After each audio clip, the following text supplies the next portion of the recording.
Skúšame nový Renault Austral Mild Hybrid, ktorý zvonka naozaj vyzerá veľmi vytunovane. Je to moderný dizajn, predná maska taká masívna, športová, elegantná. Je tam strieborná, čierna, červená, výrazné logo fabriky, ktoré je aj vidieť a nevidieť, ale naozaj je také masívne, veľké. LED-kové podsvietenie v tvare písmena C.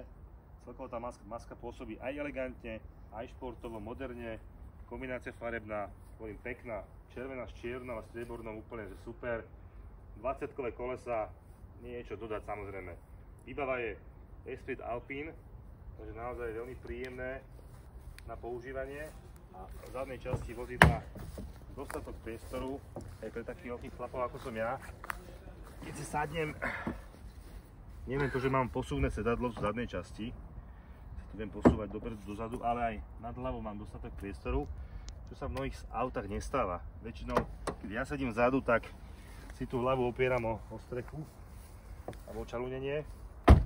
Tu máme nádrž, ktorá je na dotyk, odkladateľná, na taký predĺžený tvár. No a zadná časť auta naozaj tiež pôsobí kompaktne. Zase LED-kové v podstate posvietenie, elektrika, ktorá nám otvára kufor. Musím najprv nájsť.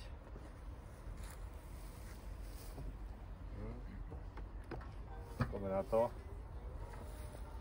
No a vidíte, že kompaktne ucelený priestor, kde sa naozaj dá všeličo uložiť a hlavne je tu plnohodnotná pneumatika, nie je to nejaká dojazdovka, takže ak sa nám na cestách niečo prihodí s kolesou, tak dokážeme ho vymeniť.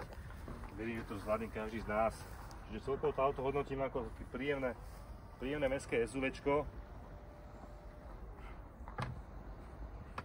Čiže celkovo to hodnotím ako príjemné mestské SUVčko pre rodiny, staršie manželské páry, veľmi vhodné do mesta.